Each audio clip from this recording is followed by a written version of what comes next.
Hey folks, Scott Horton here for Veterans for Peace at veteransforpeace.org. I'm not a vet, but if you are, I'd like to ask you to consider joining Veterans for Peace. As you know, in matters of foreign wars, a veteran's voice is given much more weight. Well, Veterans for Peace is making veterans' voices heard in ways and places where they can really make a difference. There are more than 175 chapters of Veterans for Peace in all 50 states, working hard to eliminate nuclear weapons, seek justice for veterans and victims of war, and abolish war as an instrument of American national policy. It's the peace vets versus the chicken hawks. Join up the good fight at veteransforpeace.org. Hey y'all, Scott Horton here. After the show, you should check out one of my sponsors, wallstreetwindow.com. It's a financial blog written by Mike Swanson, a former hedge fund manager who's investing in commodities, mining stocks, and European markets. Mike's site, wallstreetwindow.com, is unique in that he shows people what he's really investing in, updating you when he buys or sells in his main account. Mike's betting his positions are going to go up due to the Federal Reserve printing all that money to finance the deficit. See what happens at wallstreetwindow.com. In an empire where Congress knows nothing, the ubiquitous D.C. think tank is all. And the Israel lobby and their neocon allies must own a dozen. Well, Americans have a lobby in Washington, too. It's called the Council for the National Interest at councilforthenationalinterest.org. They advocate for us on Capitol Hill. Join CNI to demand an end to the U.S.-sponsored occupation of the Palestinians and an end to our government's destructive empire in the Middle East. That's the Council for the National Interest at councilforthenationalinterest.org. Hey ladies, Scott Horton here. If you would like truly youthful, healthy, and healthy-looking skin, there is one very special company you need to visit, Dagny & Lane at dagnyandlane.com. Dagny & Lane has revolutionized the industry with a full line of products made from organic and all-natural ingredients that penetrate deeply with nutrient-rich ionic minerals and antioxidants for healthy and beautiful skin. That's Dagny & Lane at dagnyandlane.com. And for a limited time, add promo code SCOTT15 at checkout for a 15% discount.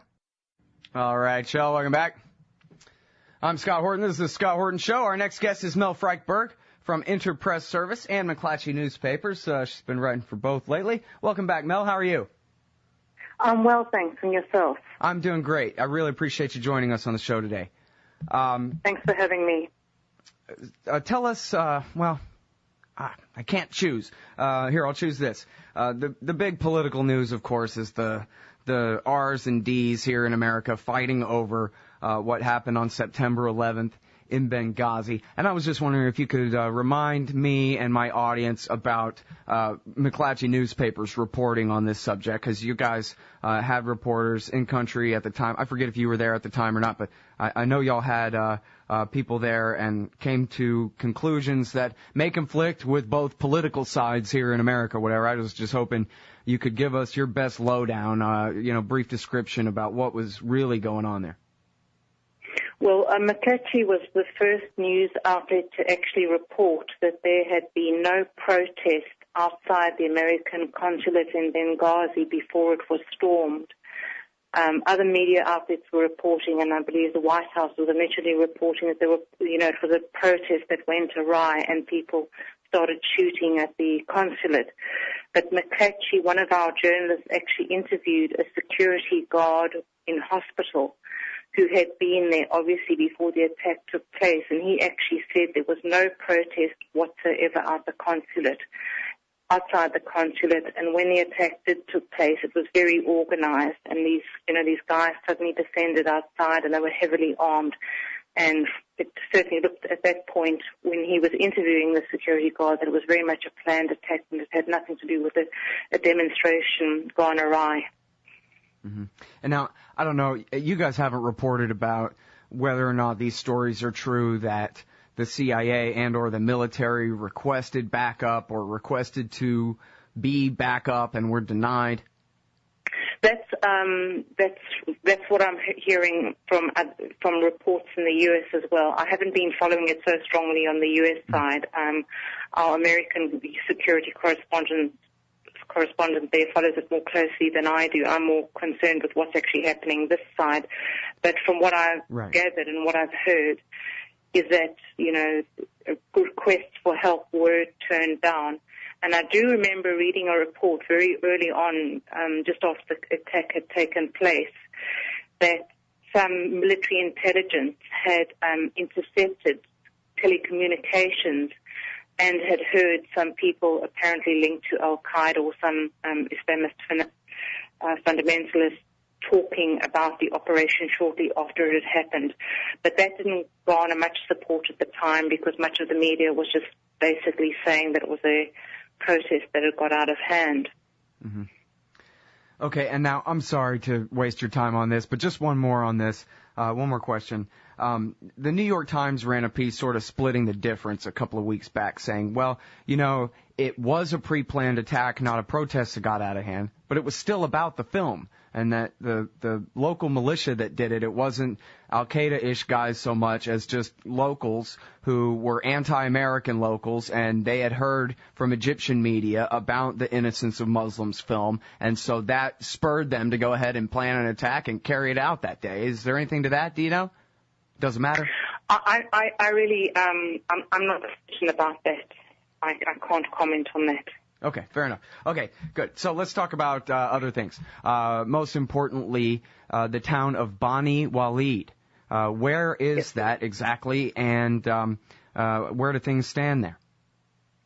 It's about 100 miles southeast of Tripoli, and we're all actually wanting to know what's happening.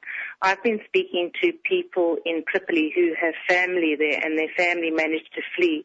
But what is actually happening is uncertain because the militias that are controlling it are not letting journalists in.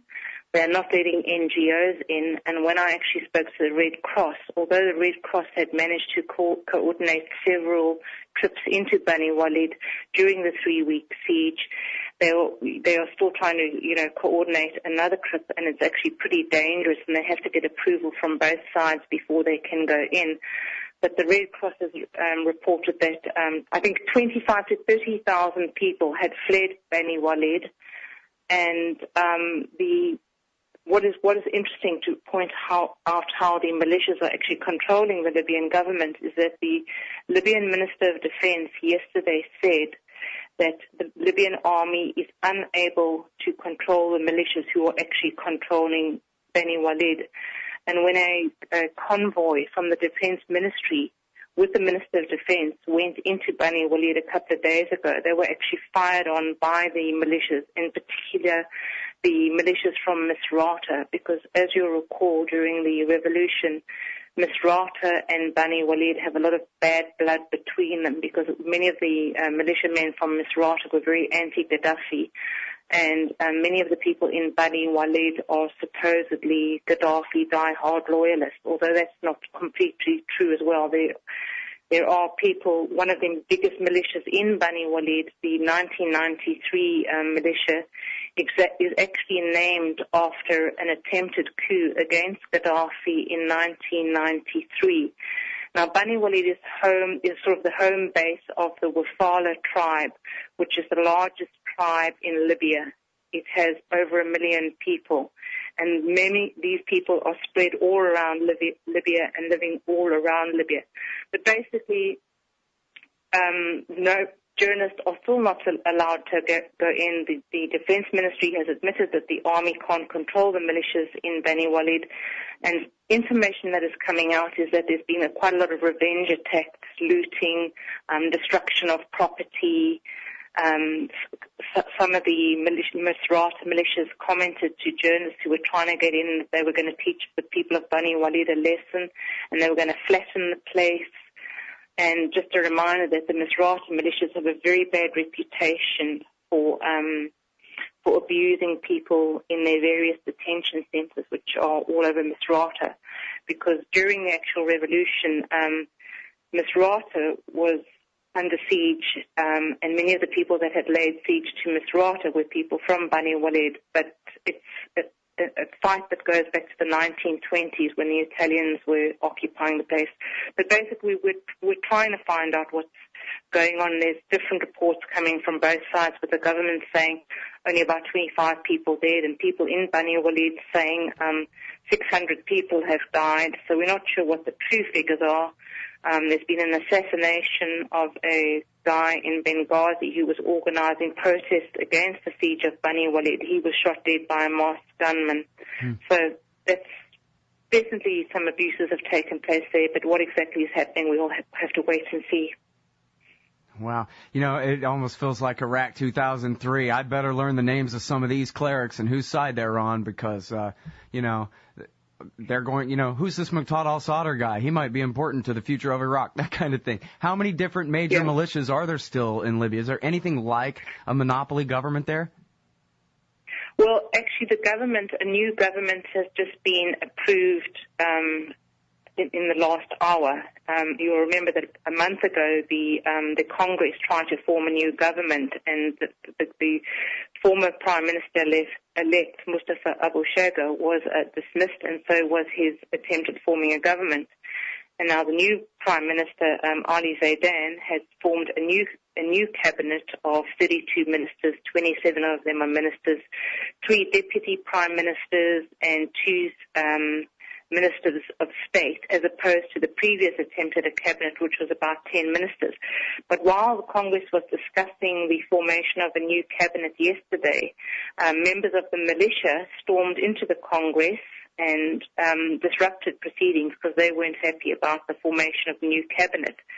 Now, although the new cabinet has successfully passed through, there's already protesters outside the parliament, and the security have started shooting into the air. Some of the militias are Salafists who are upset that the new minister of religion is a Sufi Muslim, which is a kind of a mystical sect of Islam. And you remember the Salafists were behind this destruction of a whole lot of Sufi mosques and shrines and graves in Tripoli and around the country several months ago. So, you know, it will be interesting to see what happens in the next few days, because although it's managed to pass through, there are still many people that are dissatisfied. And again, this underlines how powerful the militias are, that they are able to continue doing what they please in Bani Walid, and the army can't bring them to boot. Another incident is in the town of Derna, which is a very strong, has a very strong Islamist base, with a lot of the fighters from Derna, which is northeast of Benghazi in the east of the country, having gone to Syria to fight there. There's about 300 Islamists holed up in the mountains there with heavy arms. They have anti-aircraft rockets. They have all sorts of things. And the military is unable to dislodge them because they're not powerful enough, and they complain that they're not getting support from the government in Tripoli. And I don't know if you're interested in what's happened in that there's been some of the Libyans have now been coming to Cairo, and there was a shootout in the suburb of Nasser, which is not far from where I am. Mm-hmm. There was a Libyan guy shot dead. He was part of about a 7-man cell, and apparently they are linked to the attack on the Benghazi consulate, and the FBI has been monitoring them. And when they arrived in the country, the Egyptian security forces were given a tip-off. When they tried to raid the apartment, there was a shootout, and this guy died in it. But now they've subsequently arrested 2 other sleeper cells of jihadists. One in the Sinai, just yesterday, was planning to carry out attacks on tourist targets there. And they've arrested another one somewhere, I can't remember exactly where in the country, also linked with Libya. Now, were these men part of the so-called Ansar al-Sharia, or whatever, the local militia that's being kind of blamed for the attack? Not sure about that. All the authorities are saying is that they're connected with the Benghazi attack, because a lot of these militia groups seem to be quite fluid. They'll be sort of like members of like-minded members in different militias who, you know, identify with al-Qaida's ideology, but they're not always in the same group. So I'm not actually sure about that. All right. Now, I also wanted to ask you, Mel, about this incredible article that you've written with Jonathan Landay, also McClatchy Newspapers. Here, people can find it at kansascity.com. For one example, it's their title is "Egypt Seizes Libyan Weapons. Suspects in further sign of spreading terrorist influence." And this goes far beyond just these guys wanted for that attack. Yeah, that's just what I was talking about. They went to this suburb about 4 or 5 days ago and tried to get this guy out, the FBI apparently had tipped off the Egyptian security forces. And this is the cell that apparently has links with the people that carried out the attack on the U.S. consulate. Oh, it is the same group of people. Yes. Oh, I see. But they've now just arrested 2 other cells. That happened last week, that shootout. They've now arrested another cell in the Sinai who were planning attacks on tourist targets. And there's now been another group arrested too who they think have links with the cell that was stormed last week and this Libyan guy that was shot. But the Egyptian police also intercepted 2 truckloads of weapons in Marsa Matruh, which is about 100 miles from the Libyan border. Mm-hmm. And those are weapons coming in from Libya. And apparently there's now movement between Libya and Egypt of these Islamists because of the security void. And some of the Islamists who managed to escape from prison during the 2011 revolution, they've slipped into Libya. So there's movement coming all backwards and forwards. And I was just speaking to a guy in the street the other day, and he said he was offered weapons in central Cairo that originated in Libya. So the weapons and the men are flying backwards and forwards. So I'm confused. And it was, or at least the authorities said that these 2 trucks were tied to those same guys? Or this was just another thing that happened? No. That was a separate incident of 2, right. Just of weapons coming in from Libya illegally being smuggled in. But this, the group that was stormed, the Libyan guy that was killed in the shootout with Egyptian security forces last week in Cairo, he is part of a group. This is what the Egyptian security forces allege and intelligence allege that was involved with, they think that was involved with the attack on the consulate in Benghazi. And their information and their tip-off comes off from the FBI, who had been monitoring this group's movement. Now they've discovered another cell linked to that group as well, and they've made arrests.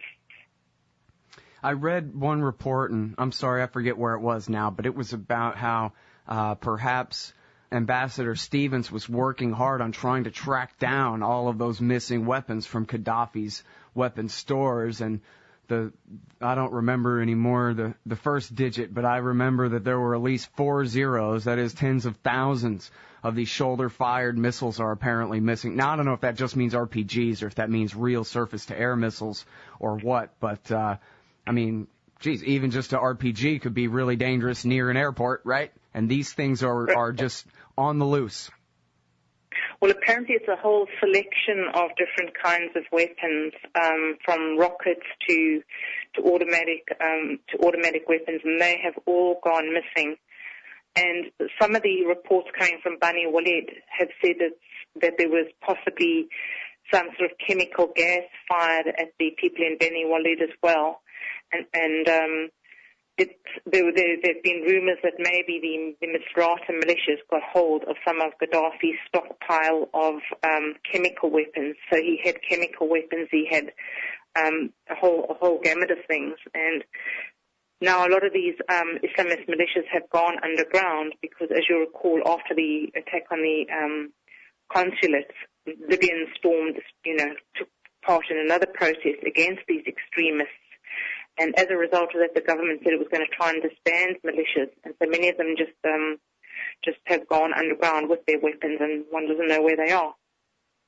Okay, now here's something that McClatchy, of course, was the best on. David Enders did the reporting on the mass rapes at a refugee camp near Tripoli for McClatchy. And there was a lot of other reporting about anti-black pogroms, especially right after the fall of Tripoli. But then again, I think it was, 3-4 months ago, Russia Today showed footage of blacks being held in a zoo with Libyan flags forced down their throats. And, of course, the theory being if you're black and in Libya, then you must be a mercenary working for Gaddafi or somehow related in a way, whatever. That was the excuse. And I just wonder whether anybody's got a handle on that? Is anybody doing any more journalism on that? Is it over? Did anybody put a stop to that? Is it getting worse? Do you know at all? I don't think the militias, and again, it's the Misrata militias are often the worst culprits because they were against a lot of people from Tawerga, which is a town of Libyans, black Libyans, who fought with Gaddafi, and it's one. We're not certain whether many of those people fought with Gaddafi because they supported him or or they were forced to support him. But they apparently took part in the siege of Misrata as well, which was very brutal. And so a lot of the Misrata militias are targeting any blacks. And a lot of sub-Saharan blacks actually use Libya as a transit point in trying to get to Europe. They're just merely economic refugees passing through the country, and a lot of them are also finding work in Libya. I don't know that the situation would have suddenly stopped and that these Misrata militias would have suddenly read the human rights report and decided to mend their ways if one's looking at the vengeance that they're wreaking on Bani Walid at the moment.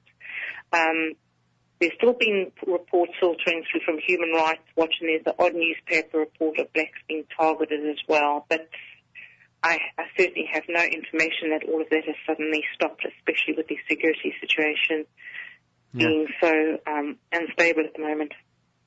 Well, I don't know how much influence America even has in this situation, but the politics of that question seem to be, that's a secret, and, you shush about it, and so Hillary Clinton is not going to do anything. I don't know if she could do anything, but she's not even going to try to put pressure on anyone to, geez, would you guys quit with the anti-black pogroms, because that's just bringing it up. And right now, no one really wants to report about it or talk about it. It's not an issue, and even bringing it up would make it an issue. And so, politically, it's better to just do nothing at all. I don't know if they even could put pressure on anybody about it, but. Well, I don't know if they could either. I mean, the government can't control the militias and doesn't seem that interested even if it could.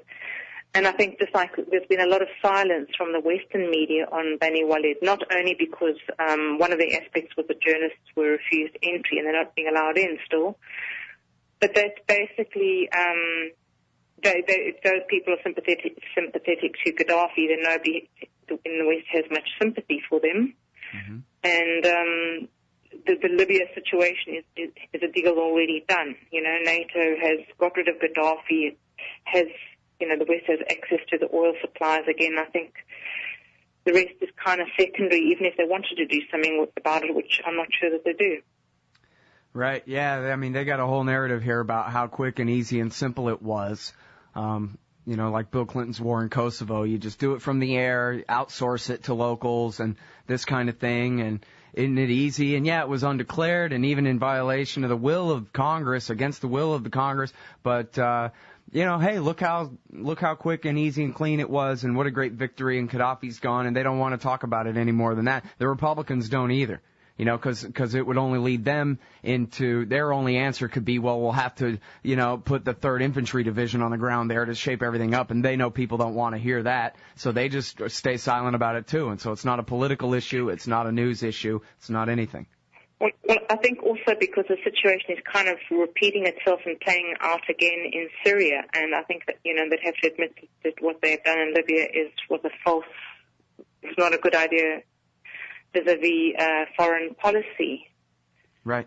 Yeah, it was great, wasn't it? And I'm sorry to talk about politics with you here, but I think it's very telling and important that in the foreign policy debate, Mitt Romney attacked Barack Obama for allowing the Muslim Brotherhood to come to power in Egypt. I guess implying that Obama should have had Mubarak just massacre everyone in Tahrir Square. I don't know exactly what he thought the solution to that was. Maybe just, send in the B-52s or something.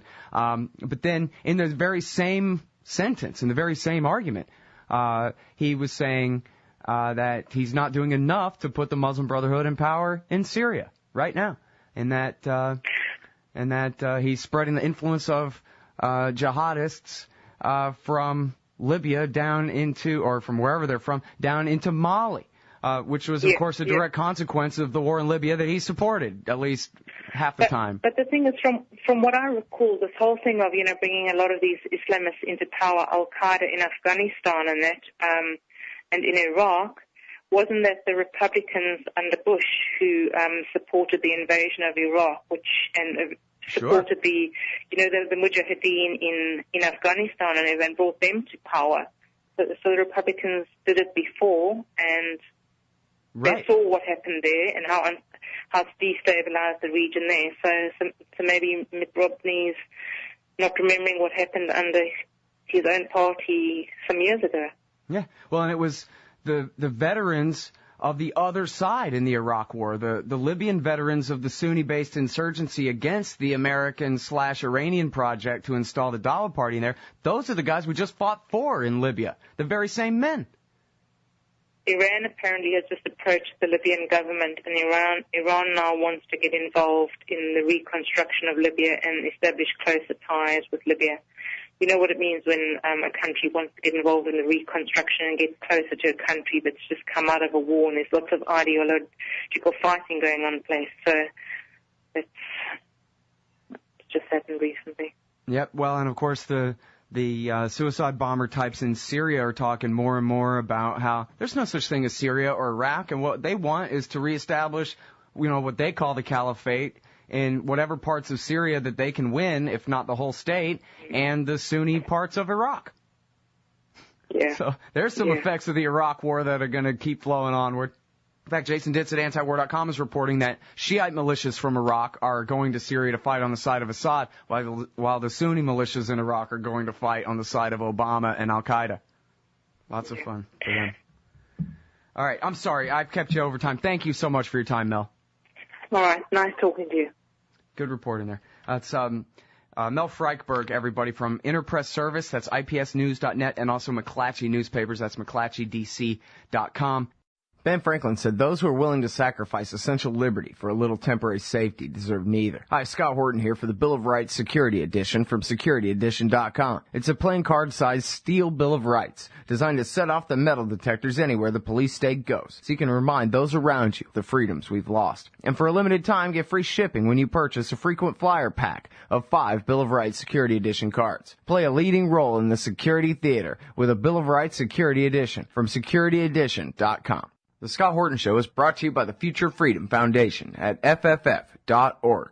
Join the great Jacob Hornberger and some of the best writers in the libertarian movement like James Bovard, Sheldon Richman, Anthony Gregory, Wendy McElroy, and more for a real individualist take on the most important matters of peace, liberty, and prosperity in our society. That's the Future Freedom Foundation at FFF.org. So you're a libertarian, and you don't believe the propaganda about government awesomeness you were subjected to in 4th grade. You want real history and economics. Well, learn in your car from professors you can trust with Tom Woods' Liberty Classroom. And if you join through the Liberty Classroom link at scotthorton.org, we'll make a donation to support The Scott Horton Show. Liberty Classroom, the history and economics they didn't teach you. Hey everybody, Scott Horton here for LibertyStickers.com. If you're like me, then you're right all the time, surrounded by people in desperate need of correction. Well, we can't all have a radio show, but we can all get anti-government propaganda to stick on the back of our trucks. Check out LibertyStickers.com. Categories include anti-war, empire, police state, libertarian, Ron Paul, gun rights, founders quotes, and of course the stupid election. That's LibertyStickers.com. Everyone else's stickers suck.